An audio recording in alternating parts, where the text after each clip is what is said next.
धर्माच्या नावाखाली कोणतीही दादागिरी खपवून घेतली जाणार नाही, कायदा आणि सुव्यवस्था पाळलीच पाहिजे, असे ठाम मत भाजपचे ज्येष्ठ नेते तथा माजी खासदार किरीट सोमय्या यांनी सोमवारी पनवेल दौऱ्यादरम्यान व्यक्त केले। अनधिकृत भोंग्यांमुळे वाढणाऱ्या ध्वनी प्रदूषणावर आणि नागरिकांच्या नाराजीवर त्यांनी चिंता व्यक्त करत प्रशासनाने या संदर्भात ठोस पावले उचलावीत अशी मागणी केली। महाराष्ट्र भोंगामुक्त मोहिमेला गती देण्यासाठी किरीट सोमय्या यांनी आमदार प्रशांत ठाकूर यांच्यासोबत पनवेलचा दौरा केला। या दौऱ्यात त्यांनी खारघर पोलीस ठाण्यात वरिष्ठ पोलीस निरीक्षक अजय कांबळे, कळंबोली पोलीस ठाण्याचे वरिष्ठ पोलीस निरीक्षक राजेंद्र कोते आणि तळोजा पोलीस ठाण्यात वरिष्ठ पोलीस निरीक्षक प्रवीण भगत यांची भेट घेत शहरातील अनधिकृत भोंगे हटवण्याची मागणी केली। किरीट सोमय्या यांच्या मागणीला पोलिसांनी सकारात्मक प्रतिसाद दिला असून येत्या 8 दिवसात कारवाई करून अनधिकृत भोंगे बंद करण्याचे आश्वासन दिले आहे। यावेळी भाजपचे जिल्हा चिटणीस ब्रिजेश पटेल, खारघर मंडळ अध्यक्ष प्रवीण पाटील, पनवेल उत्तर मंडळ अध्यक्ष दिनेश खानावकर, माजी नगरसेवक अभिमन्यू पाटील, नरेश ठाकूर, माजी नगरसेविका नेत्रा पाटील, बबन मुकादम, गुरुनाथ गायकर, कळंबोली शहर मंडळाचे माजी अध्यक्ष रविनाथ पाटील, खारघर महिला मोर्चा अध्यक्षा साधना पवार, मंडळ सरचिटणीस दीपक शिंदे, मंडळ उपाध्यक्ष किरण पाटील, निर्दोष केणी, अमर उपाध्याय, वासुदेव पाटील, कीर्ती नवघरे, शैलेंद्र त्रिपाठी, युवा मोर्चा अध्यक्ष नितेश पाटील यांच्यासह मोठ्या संख्येने पदाधिकारी, कार्यकर्ते आणि नागरिक उपस्थित होते। भोंगा मुक्त मुंबईत झालं, आता भोंगा मुक्त महाराष्ट्र आणि त्याची सुरुवात आमदार प्रशांत ठाकूर सोबत पनवेलपासून आम्ही केली आहे। आज या भागातल्या 3 पोलीस स्टेशन त्या अधिकाऱ्यांची भेट घेऊन दुर्दैवाने ज्या गांभीर्याने मुंबई पोलिसांनी कारवाई केली ते गांभीर्य महाराष्ट्रात आणावं लागणार आहे। आता खारघर पोलिसांनी कबूल केलं आहे की काही त्रुटी राहिल्या आहेत आणि आठवड्याभरात खारघर परिसर भोंगामुक्त होणार। सर, जरी ही तुम्ही मोहीम सुरू केली असली तर येत्या काळात तुम्हाला वाटत नाही कुठेतरी या विषयामुळे कुठेतरी जातीय तेढ देखील निर्माण होऊ शकतं आणि त्यासाठी कोण जबाबदार असेल? कसलं तेढ? दिवसात 5 वाजताला हे भोंगे अनधिकृतरित्या बेकायदेशीररित्या वाजवतात आणि मुंबई उच्च न्यायालयाने निर्णय दिलेला आहे।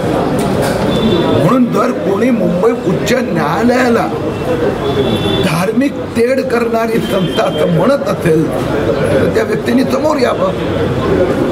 जे बेकायदेशीर आहेत बेकायदेशीर आहेत। पहाटे 5 वाजेपासून 10 वाजेपर्यंत जे वाजत होते ते बंद झाले। त्याला परवानगी मिळते ना, 10 इंच बाय 15 इंचचा बॉक्स स्पीकरची परवानगी मिळते।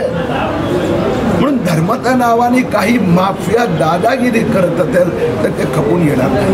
न्यायालयाचे आदेश असताना जर अशा पद्धतीने होत असेल तर पोलीस प्रशासन कुठेतरी कमी पडतंय किंवा ते दबावाखाली असं मला वाटतंय का? मुंबईत शक्य झालं, महाराष्ट्रात शक्य का होत नाहीये? सरकार आपलं असताना देखील करायचं आहे ना, म्हणून आज आम्ही मैदानात उतरलो। पोलिसांना आदेश दिले गेले आहेत, प्रति दिल्या गेल्या आहेत, कुठे पुढे मागे कमी जात आहेत म्हणून ते सुरुवात केलेली आहे। आज ज्यांनी कबूल केलं की आठवड्याभरात आम्ही भोंगे मुक्त करू आणि महाराष्ट्र पण देवेंद्र फडणवीस सरकार भोंगे मुक्त करणार। आज सन्माननीय माजी खासदार आणि आमचे नेते सन्माननीय किरीट सोमय्याजी हे आज खारघरमध्ये या ठिकाणी आलेत।